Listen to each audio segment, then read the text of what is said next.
Hello guys, welcome to voice of opinion channel. இன்றைக்கி நம்ம சேனலில் ஒரு இம்பார்ட்டன்ட் கண்டென்ட் பார்க்க போகிறோம். அது என்னென்னு பார்த்தீங்கன்னா, தமிழ்நாட்டில் இருக்க எல்லா ஆன்டி டிவிகே ஓட்டர்ஸும் பார்த்தீங்கன்னா டிவிகே ஓட்டர்ஸை வந்து கேவலமாக பேசுகிறாங்க. தற்கொலை, அதாவது சினிமா முகத்தில் வந்து ஓட்டு போட்டாங்க அப்படின்னு சொல்கிறாங்க. எல்லாருக்கும் ஒரு கொஸ்டின் வைக்கிறாங்க, தமிழ்நாட்டில் விஜய் மட்டும்தான் வந்து சினிமா பின்புலத்தில் இருந்து அரசியலுக்கு வந்தாருன்னா, தமிழ்நாட்டோட அரசியலே பார்த்தீங்கன்னா சினிமாவில் இருந்து தான் ஆரம்பிச்சிருக்குன்னு நான் சொல்லுவேன். அதாவது சுதந்திரத்துக்கு பிறகு காமராசர் ஐயா மட்டும்தான் அது வந்து விதிவிலக்கு. அதுக்கப்புறம் வந்த எல்லாருமே சினிமா பின்புலம் கொண்டவர்கள் தான். எக்ஸாம்பிள், சிஎன் அண்ணாதுரை ஐயா பார்த்தீங்கன்னா ஒரு மேடை நடிகராகவும் இருந்திருக்காரு. அதே போல் கலைஞர் கருணாநிதியும் வந்து மேடை நடிகராக இருந்திருக்காரு. திரைப்படங்களுக்கு எத்தனையோ படங்கள் கதை எழுதியிருக்காரு. அடுத்து எம்ஜிஆர் அவர்கள் திரைப்பட நடிகர், ஜெயலலிதா அம்மா அவர்கள் வந்து பார்த்திங்கன்னா நடிகை. ஏன் இப்போ இருக்க டிஎம்கேவோட டெப்யூட்டி சீஃப் மினிஸ்டராக இருந்த உதயநிதி ஸ்டாலின் அவர்களும் திரைப்பட நடிகர் தான். சீமான் எடுத்துவாங்க, அவர் வந்து திரைப்பட நடிகராக இருந்து இயக்குனராக இருந்து இன்னமும் என் கட்சியில் இருந்துக்கிட்டுமே பார்த்திங்கன்னா படம் நடிச்சிட்டு இருக்காரு. கமல்ஹாசன் எடுத்துவாங்க. இப்படி எல்லாருமே வந்து அரசியலுக்கு வரதுக்கு முன்னாடி சினிமாவில் இருந்து தான் வந்திருக்காங்க. இன்னும் சில பேர் பார்த்திங்கன்னா சினிமாவிலே இருக்காங்க. அப்படி இருக்கும்போது தளபதி விஜயை மட்டும் வந்து ஏன் கார்னர் பண்ணுறாங்க? அதனால் ஏன் அப்படின்னு பார்த்தீங்கன்னா, ஒரே ஒருத்தர் 75 வருஷ அரசியல் ஹிஸ்ட்ரியவே மாற்றி போட்டார்ல, அந்த இதை வந்து அவங்களால பொறுத்துக்க முடியல. ஏன்னா இதுதாங்க உண்மை. அவருக்கு வந்து மக்கள் செல்வாக்கு இருக்குது.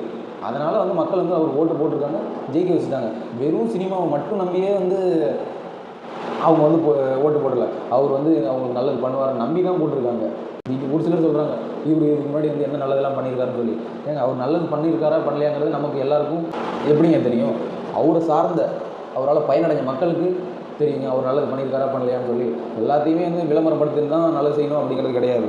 ரெண்டாவது, ஏன் வந்து மக்கள் வந்து அவர் ஓட்டு போட்டாங்க அப்படின்னு பார்த்தீங்கன்னா, மக்கள் ஒரு மாற்றம் வேணும் அப்படிங்கிறதுல உறுதியாக இருந்தாங்க.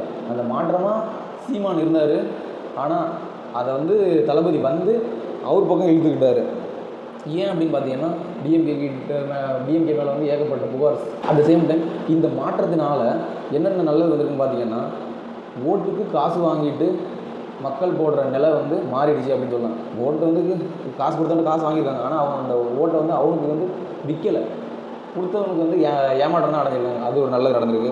ரெண்டாவது, ஜாதி பார்த்து ஓட்டு போட்ட காலம் வந்து மாறி இருக்குது இந்த டைமில். அதாவது தமிழக வெற்றி கழகம் நிப்பாட்டின 233 தொகுதியிலையும் மக்கள் வந்து கேண்டிடேட் வந்து இந்துவா முஸ்லீமா கிறிஸ்டினான்னு பார்க்காம, ஜாதி பார்க்காம தளபதி விஜயோட முகத்தை மட்டுமே வச்சு போட்டிருக்காங்க.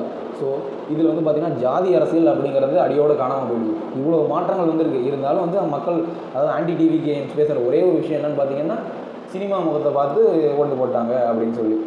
ஸோ மாற்றத்தை அக்செப்ட் பண்ணுங்கள். அதுக்கப்புறம் வர குறை நிறைகளை பேசுவோம். ஒரே ஒரு காரணத்தையே வந்து காலம் ஃபுல்லாக சொல்லிட்டு இருக்கணும்னு நினைக்காதீங்க. நன்றி, வணக்கம்.